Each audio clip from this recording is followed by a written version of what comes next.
Hola clase, ¿cómo están?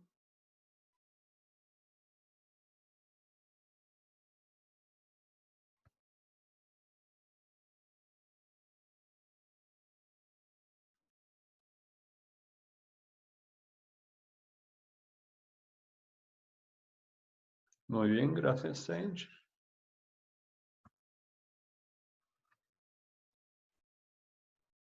All right, I was starting to wonder if you guys can hear me or not, but now I'm seeing some responses there. Muy bien.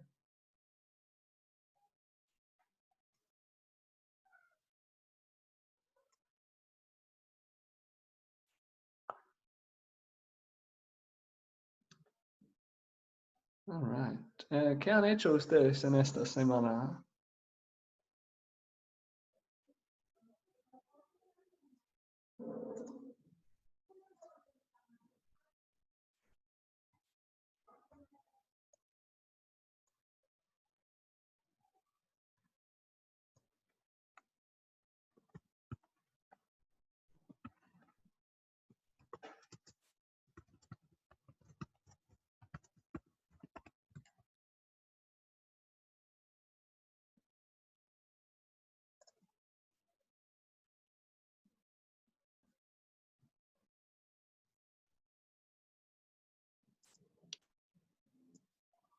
Ok, estudiar mucho, muy bien.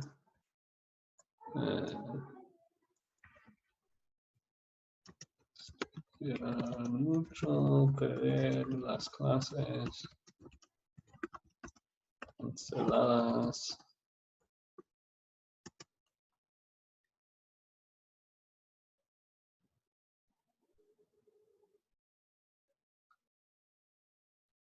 Ok, competencia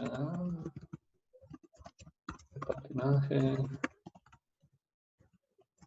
A ver, ¿qué más?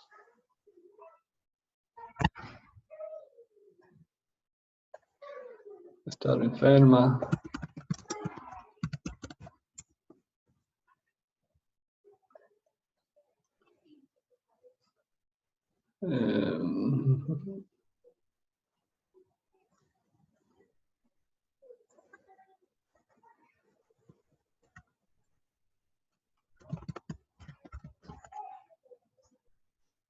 You guys always have practice. I'm going to look up the best way to. I guess I knew that. I just forgot. Okay, I'm going to say entrenamiento. De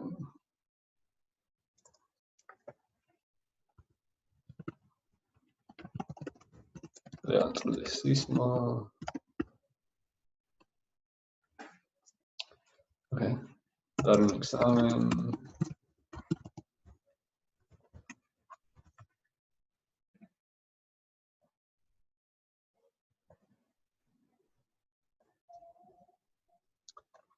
¿Algo más?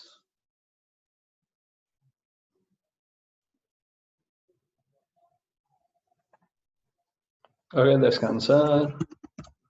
And sorry that our spring break is different than others. For those of you that have other AIM classes.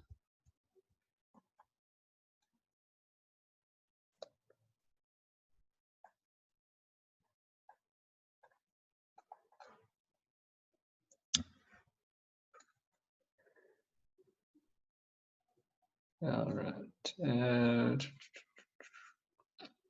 Okay, algo más. Sophia, I don't think we're going to do breakout groups tonight.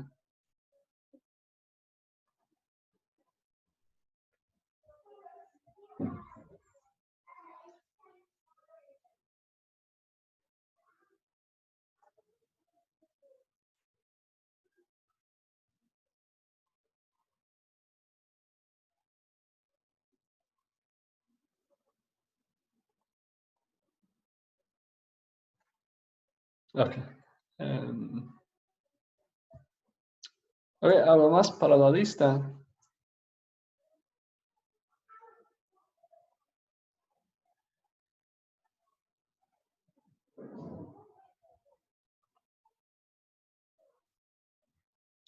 Okay, take a look then at the list that we have here and let me know if there are words that you don't understand.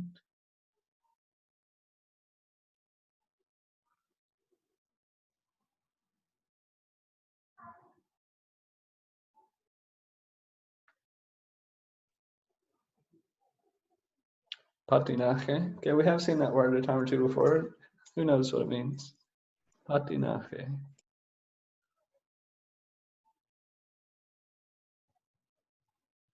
Skating.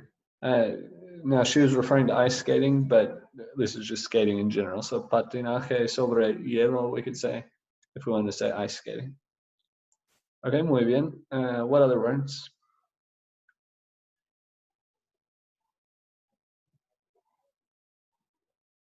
Descansar. Who knows? Descansar. To rest. Muy bien. So I put that one on there because somebody talked about most of their classes being on spring break. Seeing some names I haven't gotten down yet.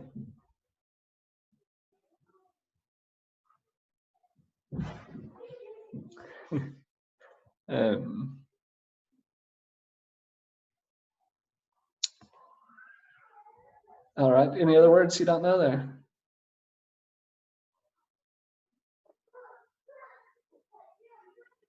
Atletismo. Who knows that one? That one came up a couple weeks ago also.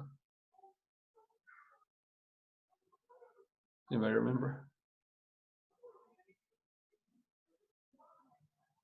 Okay, it could be sports or athletics. It also often refers specifically to track. Yeah. Okay, good. And so you just have to have the context. Now, Alexa said track in this context because she knew that that's what the comment was from the group chat. But otherwise, we'd have to have more context to be able to tell for sure. All right. Any other words here?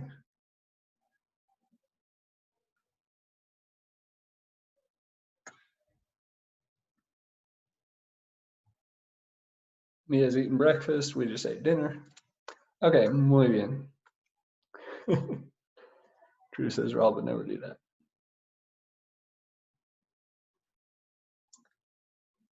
All right. I'm gonna check who's here again because I think it's increased since I wrote it down. Oh, maybe not too much. Okay, I guess I've got everybody. A small group tonight. And so now, let me ask, and you guys have hit on this a little bit.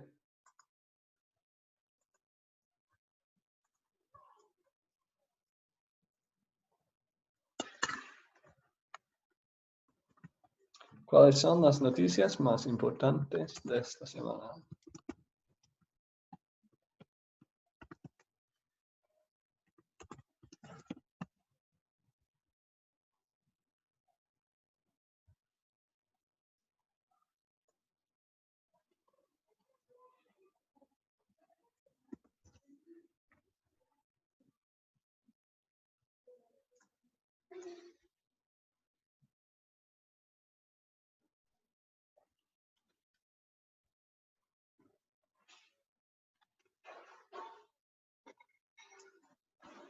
Okay, so la mayoría tiene que ver con el coronavirus.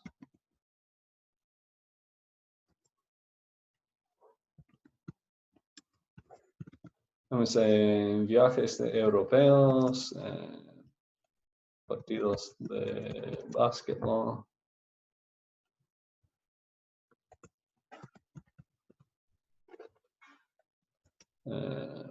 Problemas económicos también, ¿no?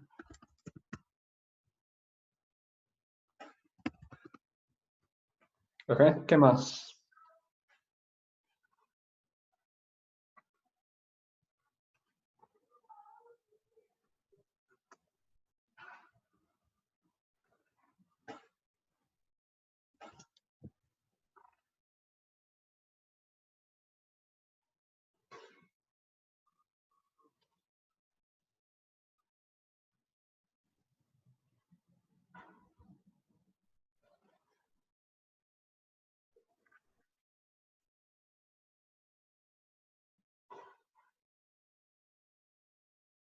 ¿Algo más o no? Okay, I hadn't seen that, Isaac. El presidente de Brasil tiene el coronavirus. En Italia no pueden hacer nada, sí.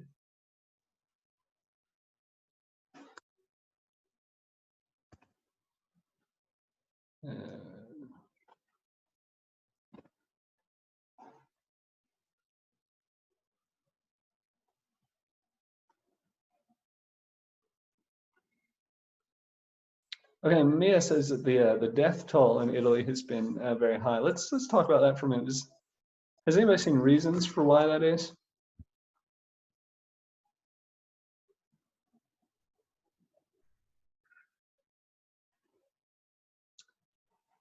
¿Por qué está tan alto?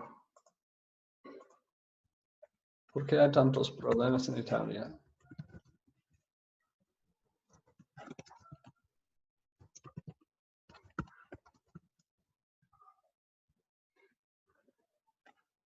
Okay, Matthew says he thinks it may have to do with having an older population there.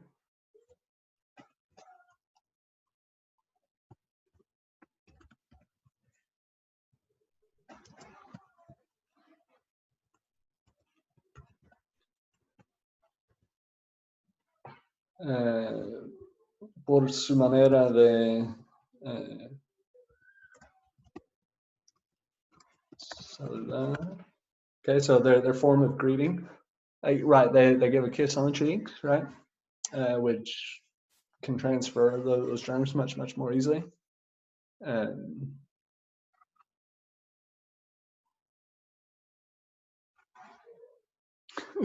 Mia says she's got sisters in all the wrong places.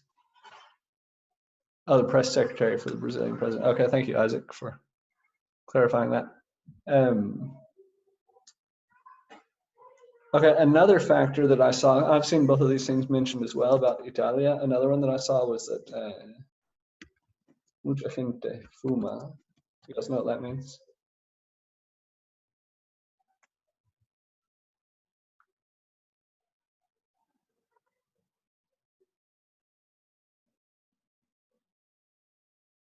So you may know.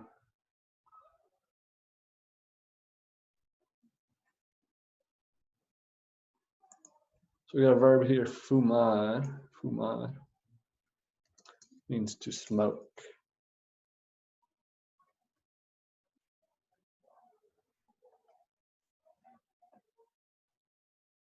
Yeah, so it turns out smoking is kind of a risk factor for this because it is a respiratory disease. And apparently the rate of smoking in Italy is relatively high.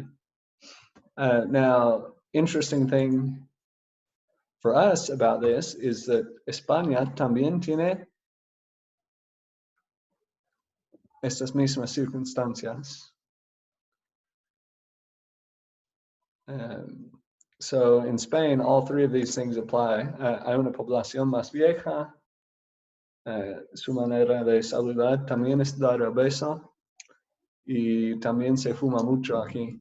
So it's going to be interesting to see in the coming weeks what happens here in España. Hopefully, obviously, nothing like what is going on in Italy. But the bad news is we do seem to have a lot of the same risk factors here. Any other comments or questions about any of this? How about the word gente? Do you guys know that word? People. And people, it's kind of a funny word in Spanish because it's treated as singular, even though it means people. You can't have people without having more than one person, but the word itself is singular. And so with the verb, we're going to treat it that way. And we say la gente, the singular form there, instead of like las gentes or whatever. Okay, good. Any other questions here? Right, and you can say las personas, Matthew. That's another valid way to say it. The people. There's no real difference between the two of them. They also use the word gente to talk about like having visitors or having guests. If you have guests at your house, you can say tengo gente. I have people. Like I have people here with me right now is basically what they're saying, but they'll just say tengo gente. All right. So I want to do something a little bit different tonight. Let me stop sharing. We've had a couple more people add, so let me write that down. So we've got Michael now. I guess that's it. So Bethany says, how do you know which term to use? Jonathan's got a theory there about a different issue. Bethany, I think it doesn't really matter very much. I think it's personal preference. It's it might vary from location to location. To me, la gente is a little bit, like I almost say more formal, but then I kind of second guess myself on that. It really doesn't matter. You can pretty much use either one in either case.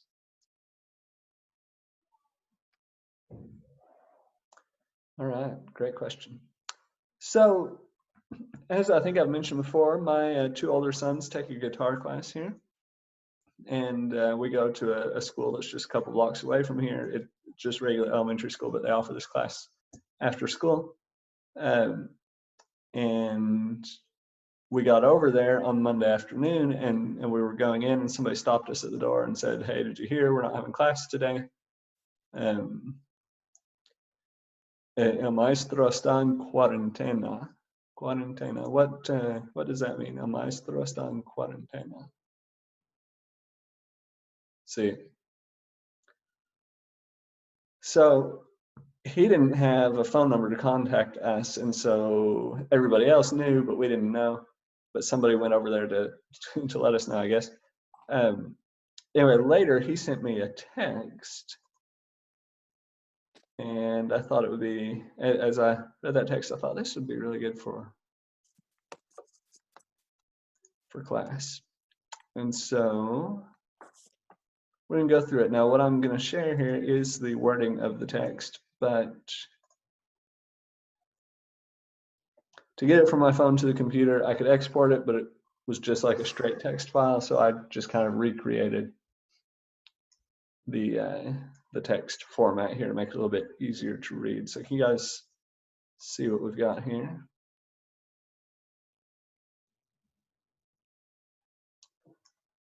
All right. Sophia, they're not exactly fluent yet, but they're getting there. And things like guitar class help them out. Yeah, so we've got here, Carlos is the name of the guitar teacher, and he was texting back and forth with me, right? And so Carlos's messages are in orange, mine are in green. All right, so here we go. Let's take a look at this. We've got, hola David, soy Carlos, profesor de guitarra. So I gave my phone number to somebody who sent it to him, and so now he's texting me. I said, hola Carlos. So far it's pretty easy, right? And then it gets a little bit trickier. He says, quería pedirte disculpas por no haber conseguido contactar contigo antes de la clase. Try not to look things up as we go through this, and let's just talk about it kind of a little piece at a time. So what's he saying here?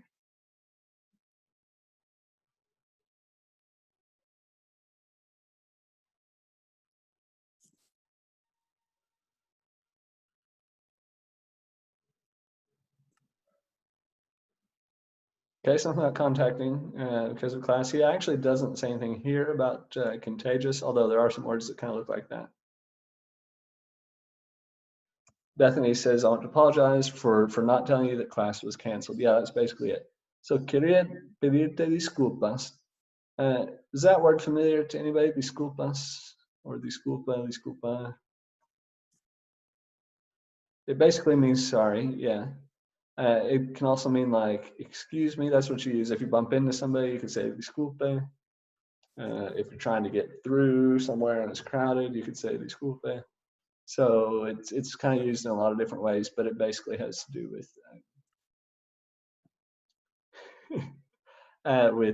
with being sorry for something.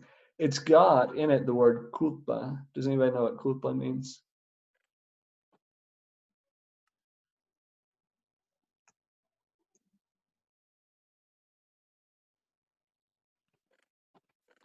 Guilty. So it can mean like guilt or blame.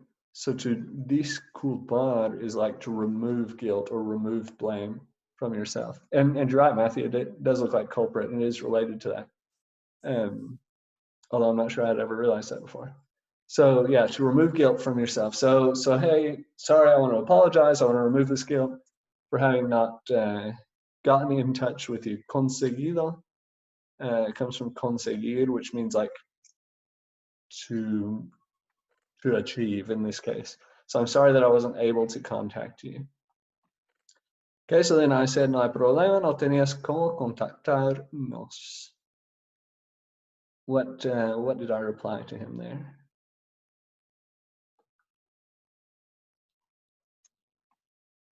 No problem. That's a good phrase to know, right? No hay problema. No problem. No tenías cómo contactarnos. Not you didn't have to, but you're on the right track. Yeah, basically you didn't have our contact information. You didn't have any way to contact us. So no tenías cómo. Cómo means how, basically. So yeah, no tenías, you didn't have how or any way to contact us. The nos here at the end refers to us, right? Yeah, you didn't have a means to do that.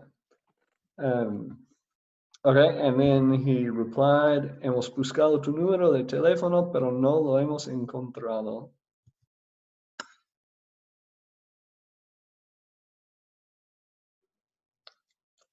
Okay, that's a good guess, Sophia, but that's not actually right. So hemos buscado. Do we know what that means?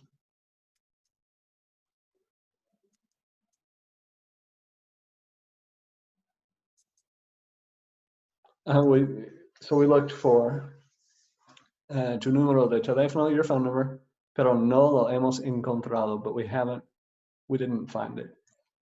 I kind of wonder, like, where did they look? No wonder they couldn't find our number, because our kids don't go to school. Like, they wouldn't have had anywhere to have found our number. So yeah, buscar means to look for, encontrar means to find. It's related to our word encounter.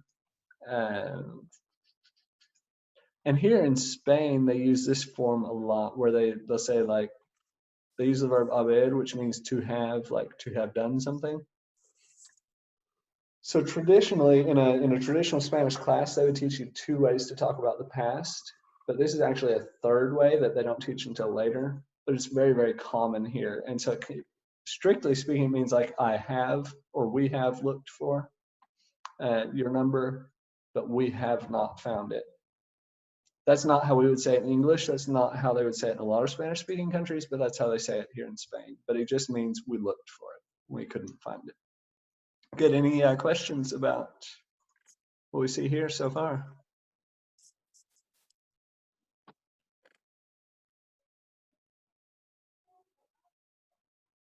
All right. As you can see, this goes on for a while, so let's keep going. So I had told him no hay problema, no tienes cómo contactarnos. Then he replied this muchas gracias. You know how text conversations are, they don't always go exactly in order. So thanks a lot. ¿Te han contado cómo está la situación? What's he asking there? ¿Te han contado cómo está la situación?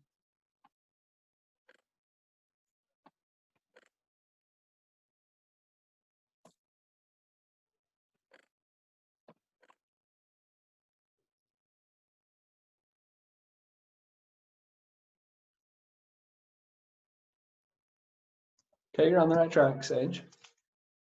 Not quite. How is the situation? It does have to do with how is the situation. So that's what this part means. And the first part, again, we see that same construction where it's saying have they. And contado comes from contar, which is one way to say like to tell. So have they told you cómo está la situación? So in other words, I know that you bumped into somebody because she got your phone number from you and sent it on to me. Did she tell you why we're not having class? is pretty much what they're saying here. Also notice, a lot of you guys probably know that in Spanish, a question starts with an upside down question mark. You guys have seen that before, right? And then it ends with a regular question mark.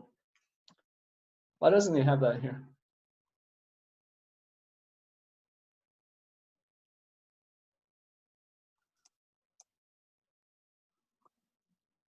Because he's texting. Yeah, just exactly. It's not formal. It's easier to not do it than it is to do it. And so, yes, strictly speaking, it should have that. But you guys are absolutely right. In text, we just don't mess with things like that sometimes. Okay, muy bien. And so I replied to him. So he said, did they explain to you what's going on? I replied, me dijeron que estás de cuarentena, pero nada más. So what did I tell him? They told me something, but nothing more, Bethany says. So what's this part here that she's not sure about? Estás de cuarentena.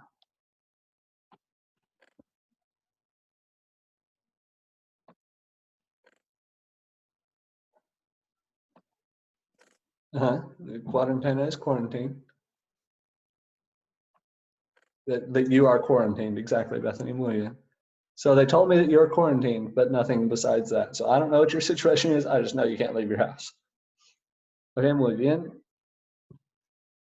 So then he starts into a fairly lengthy story. So let's look at it just a little bit at a time. Let's start with anoche. What does anoche mean? Last night, muy bien. Anoche me llamaron para comunicarme.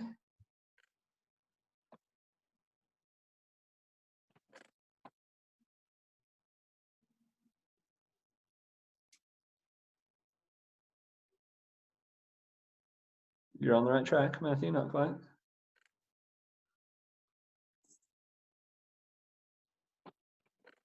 Okay, Bethany, you're definitely on the right track too. You're a little bit ahead of us here, but okay, yeah, you guys are on the right track now. So anoche me llamaron. We don't actually know who called. He doesn't say. He just says they called me. We do that in English sometimes too. They called me yesterday and said, well, who is they? I don't know. It doesn't matter, right? So last night they called me para comunicarme, to tell me, to communicate to me. Okay, I don't think it was the man upstairs, Matthew. Que uno de mis alumnos de clases particulares de guitarra ha dado positivo en las pruebas de coronavirus. So let's look at this part first, because this is fairly easy. What's this mean? Ha dado positivo en las pruebas.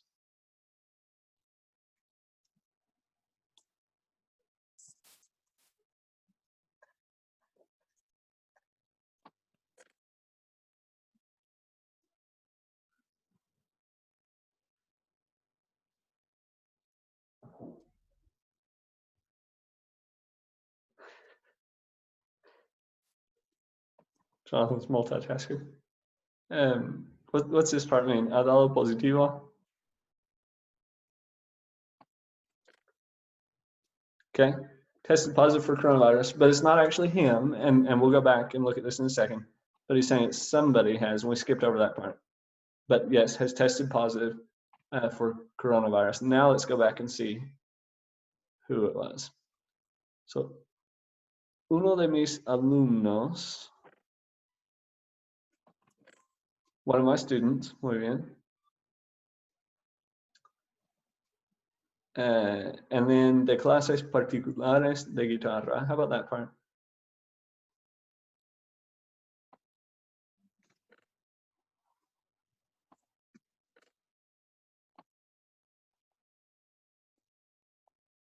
One of his, yeah. And so it looks like particular guitar class, but particular is a funny word. It's kind of a false cognate. It actually means private. So he gives private lessons to this guy in a private class, yeah. So that's, like I said, it's false cognate. Okay, good. So one of my students in private classes has tested positive for coronavirus, and he mentions that this student is un hombre de 76 años. What's that mean?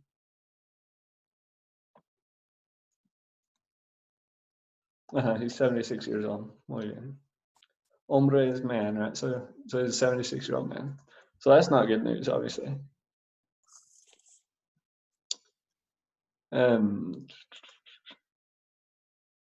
Okay, so then as you can see, I told you it was a fairly lengthy story. Es un alumno al que no he visto. So here we see that same construction talking about the past. Comes from the verb ver. What does ver mean?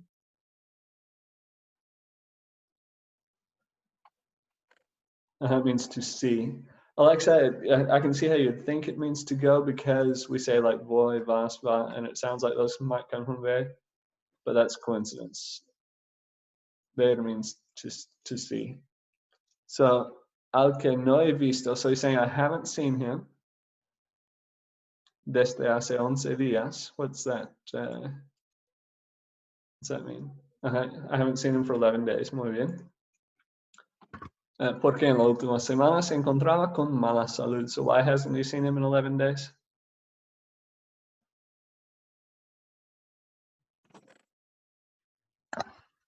Because he's been sick. Se encontraba en mala salud. Muy bien. So yeah, had class with him 11 days ago, but he's canceled since then because he's been sick. But then they called me last night and told me that he's got coronavirus.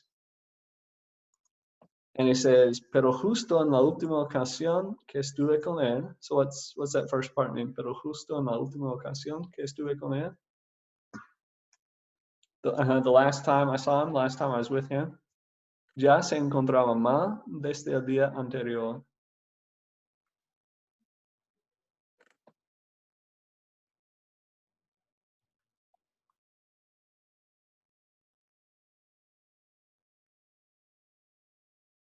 He was already feeling bad. So like we had class, but he was complaining about feeling bad at that point, right? So because of all of that, Carlos, the teacher, had to take some steps, right? So here, he contactado. So there's that construction again. He contactado. I have contacted con el teléfono de información de coronavirus de la Comunidad de Madrid. So what did he do?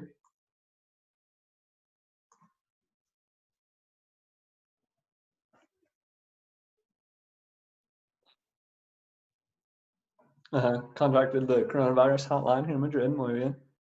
Y me han recomendado no asistir a ningún centro público ni espacios concurridos hasta completar 14 días desde la última vez que estuve con él. Stay out of public for 14 days, exactly. So it had already been 11 días at that point, right? So that meant that he only needed 3 more days. But this was el lunes, so on lunes it had been 11 días. So that meant that para el jueves, as we'll see today, that would make 14 días, right? Okay, and Alexa's got a question. So she said, is teléfono de información like an idiom for hotline? I don't know, Alexa, that's a great question. I don't know that I would necessarily say that's like an idiom for hotline. I don't know that they necessarily have a word for hotline. Yeah, because it is kind of slang. But yeah, just the information line, exactly. They may or may not have a better word for it. I don't know, but that's what he called it. Okay, great question.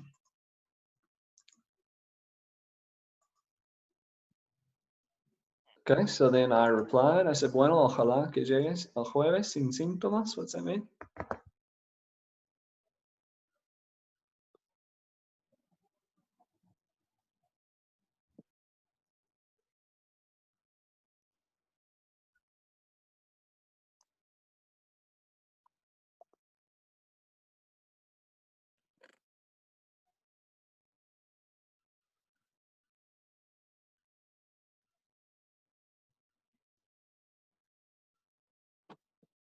Something about Thursday without.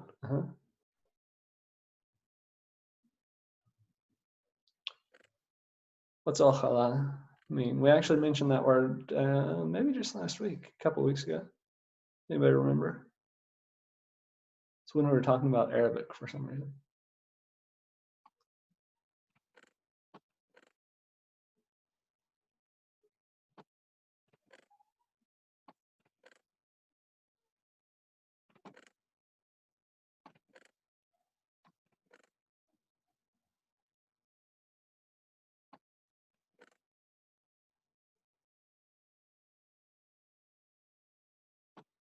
Nobody remembers. Okay. So ojalá, we said it comes from the Arabic word Allah, right? Allah. I didn't say that very well. I said it kind of Spanish way. So it used to mean like God willing. Yeah. But now it just kind of means like I hope, right? So, okay, well, I hope que llegues a jueves sin síntomas. So what's that part mean?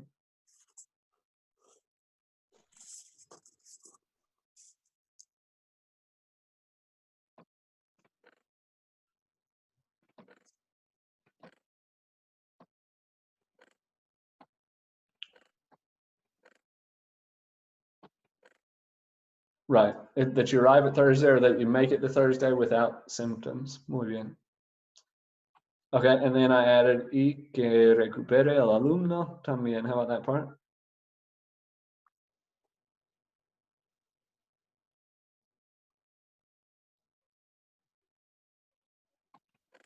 And I hope your student recovers as well. Muy bien. Okay, so then Carlos said, muchísimas gracias. Espero que sí.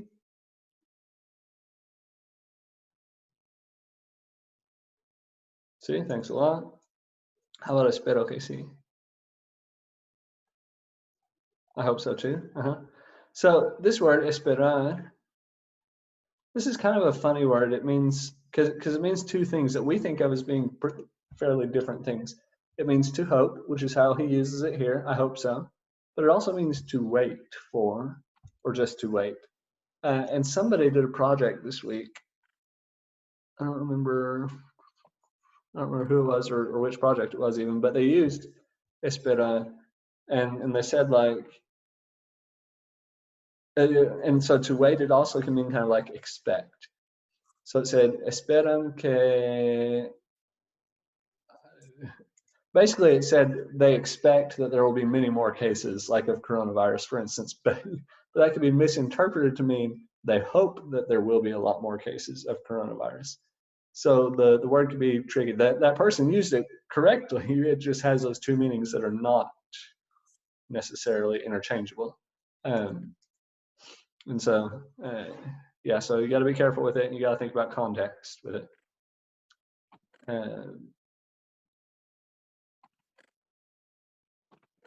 All right. So then he said, yo no tengo ningún síntoma extraño. What's that part mean?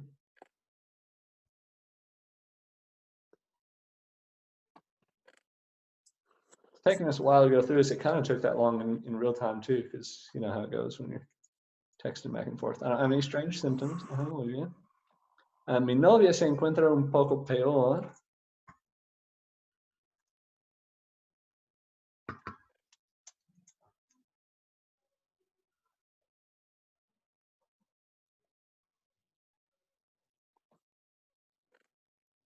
Yeah, so my girlfriend is doing a little bit worse than I am. Con problemas de garganta y mucosidad.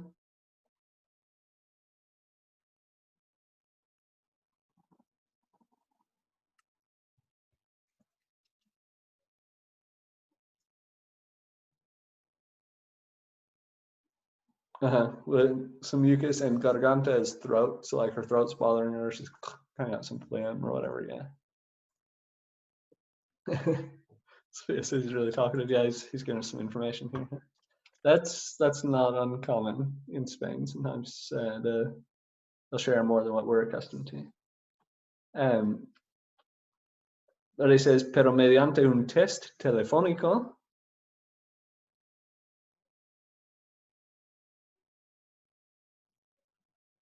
Okay, so yeah.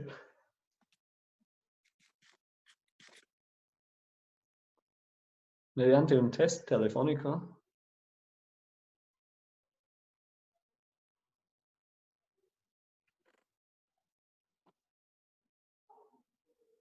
So obviously a borrowed word here. I thought that was interesting.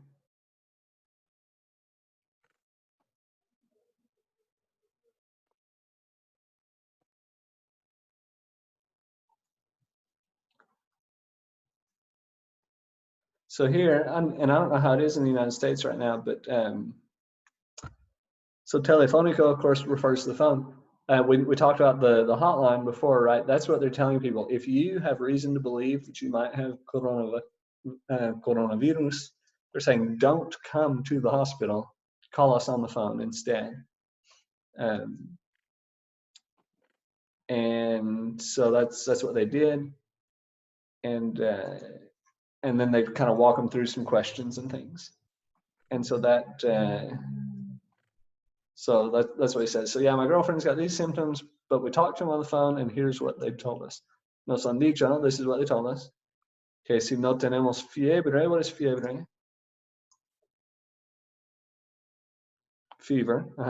Si no tenemos fiebre, if we don't have a fever, no debemos preocuparnos. What's preocuparnos mean? To worry. So we don't need to worry por el momento. At the moment, for now. Pero sí mantener la cuarentena.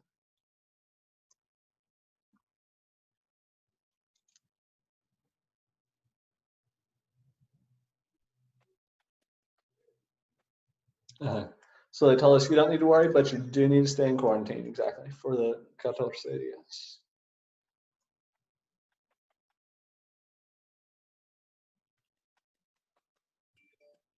Okay, muy bien, seguimos. We got one more slide here. Supongo que no habrá ningún problema. Yo me encuentro bien.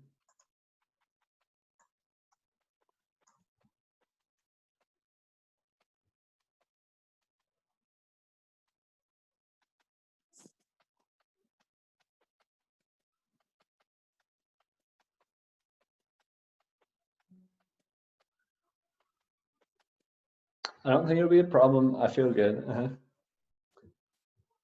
And then he says, and he's kind of joking here. That's not what I wanted to do.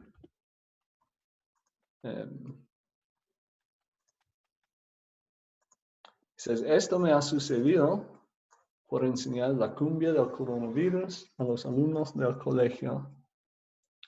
So, esto me ha sucedido. Let's focus on that part for a minute.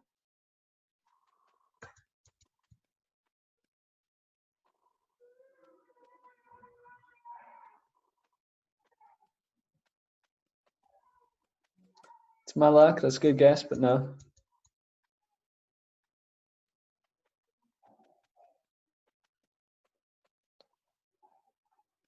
Sucedido comes from the verb suceder. This has, you're on the right track, Alexa. Suceder means to happen. So this has happened, and the me means to me.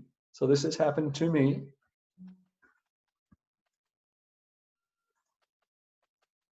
Por enseñar, what does enseñar mean?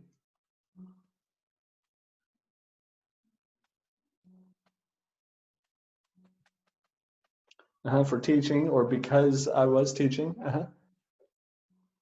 La cumbia del coronavirus. So that part you're not going to know. Cumbia, is anybody familiar with cumbia by any chance?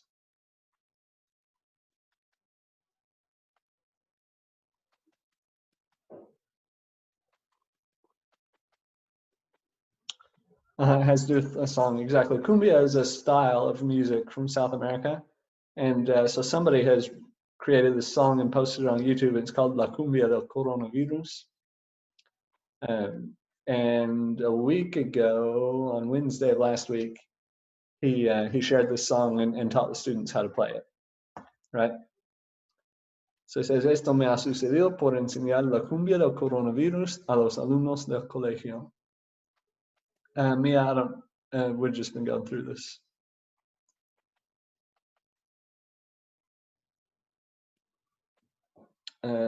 So yeah, he's just kind of joking around at this point. But he says, "Hey, this happened to me because I was treating the situation too lightly, basically, right? Kind of having some fun with it." Exactly, Alexa. Okay, and so then I replied, "Sí, así han dicho mis hijos también."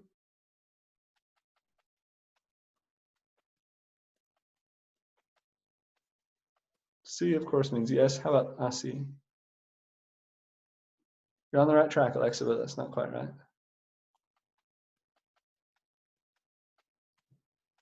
Así also often means something like that. In this case, it's more like that's what. My son's also, exactly, Jonathan. Is how it ends.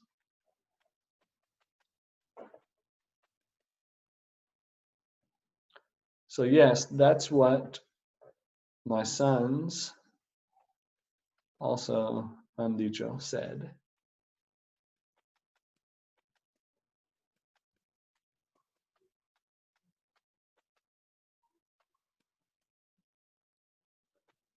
So yeah, he said, you know what, this whole thing happened to me because I taught that silly song about the coronavirus.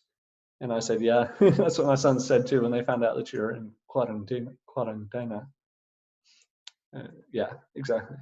And so then he said, jejeje. What's jejeje mean? Exactly. Yep. So because H is silent in Spanish, but J makes a h sound, they can say jejeje or they'll say ja ja ja.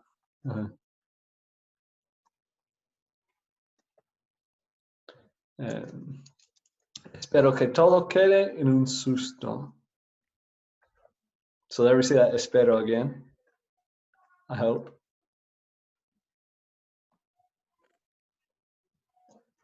Que todo, that everything, quede en un susto. Quede comes from quedar, which means like to stay.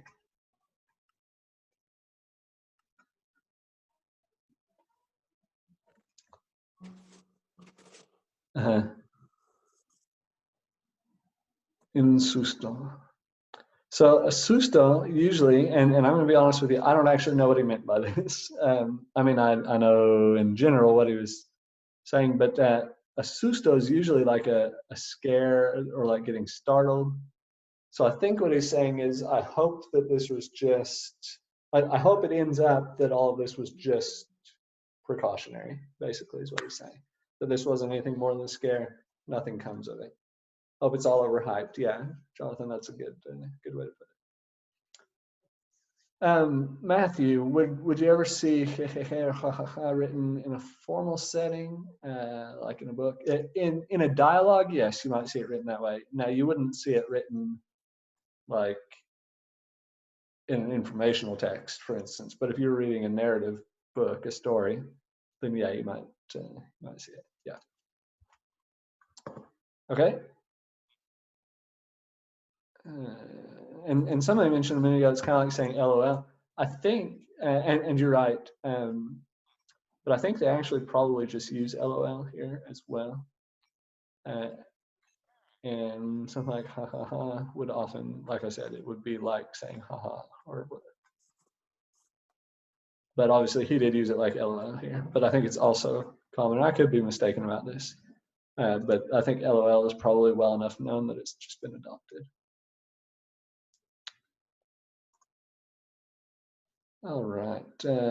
Any thoughts or questions about any of this?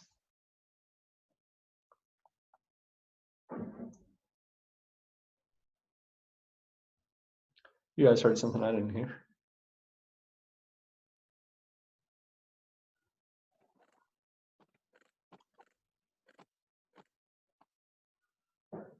Okay. All right. So I thought kind of along with Matthew's clip, was it Matthew that just asked that question about a formal? That was part of why I thought we could go through that, because we read a lot in this class, but I thought, you know what, this is an informal. This is a very real life in Spanish. Like when Spanish teachers get together, they talk a lot about authentic texts.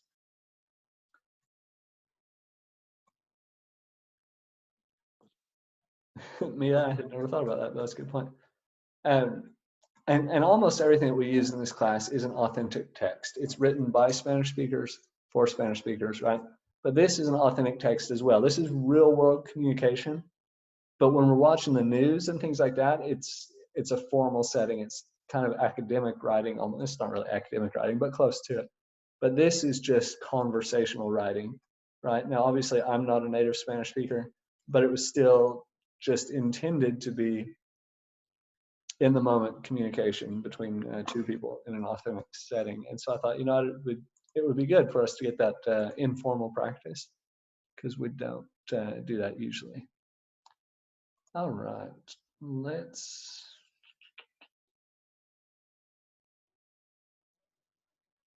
to wrap up. We might finish a couple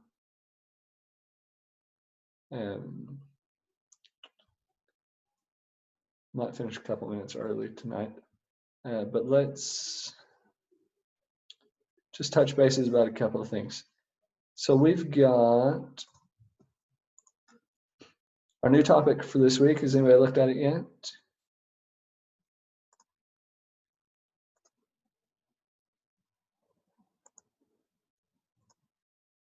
The metamorphosis. Is there anybody that doesn't know what metamorphosis means?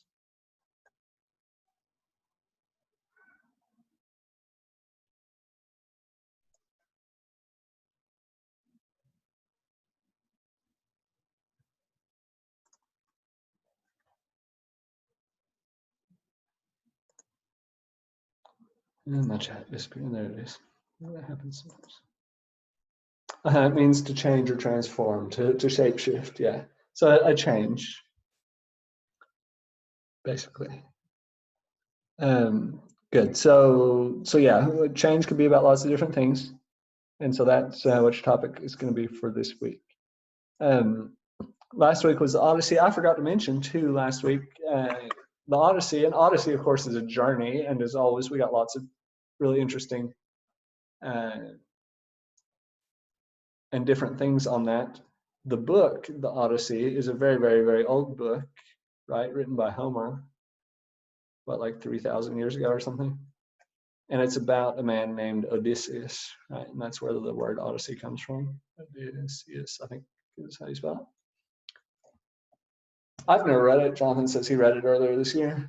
Some people really, really like it. Apparently Jonathan does. But at one point, Odysseus gets trapped on an island by somebody named Calypso, who I don't know the details exactly, but she gets him to this island, captures him, and won't let him leave.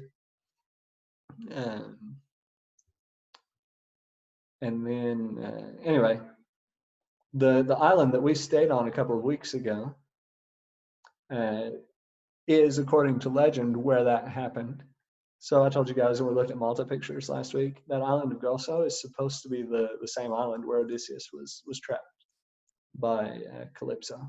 And we even went to the place that claims to be Calypso's cave, where she kept him, but the cave is actually, because of seismic activity, it's closed off now. You can't go into it. But so that was kind of fun connection to last week's topic.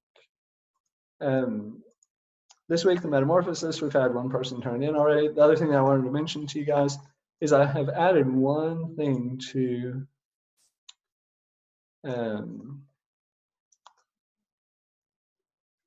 and I'll tell you one more thing too about Malta in a second that I think I forgot to mention last week. I've added one new thing to the timesheet. So I think you guys know, most of you know, that if you do more than 5 days of Duolingo in a week, you can get extra points, right? So if you do 6 days, I give you 1 extra point. If you do 7 days, I give you 2 extra points for your Duolingo. So you can potentially get 17 out of 15 every week. Some people do.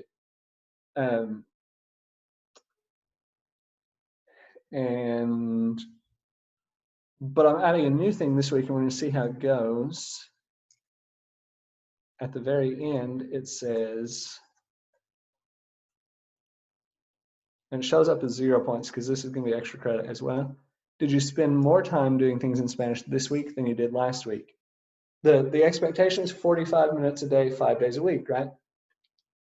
You don't have to spend more time than you did in previous weeks, but anytime you do spend more time, you will get 1 extra point.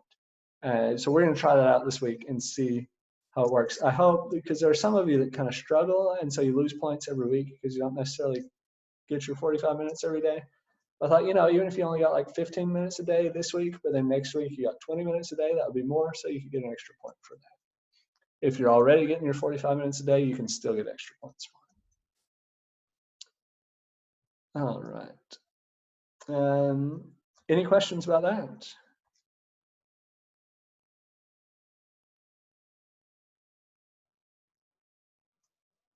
All right. Just one more quick thing about Malta. I said I mentioned. For those of you who are familiar with the New Testament, the Apostle Paul, or Pablo as he's called in Spanish, also gets stranded on an island. He's crossing the Mediterranean, and there's a storm. He has his ship wrecks, and he ends up on an island. According to legend, that was also in Malta, and that might actually be verifiable. I'm not sure but anyway, they say that, and so I think there's a beach on the main island in Malta that's referred to as the beach of St. Paul or something. I don't remember exactly. We didn't go there, but again, according to legend, that's where that happened also, which is kind of cool.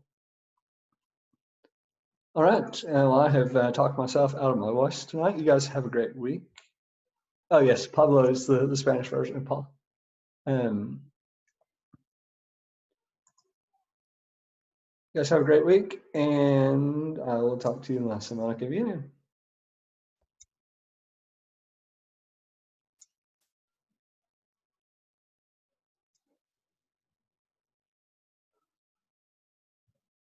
Muy bien. Hasta luego.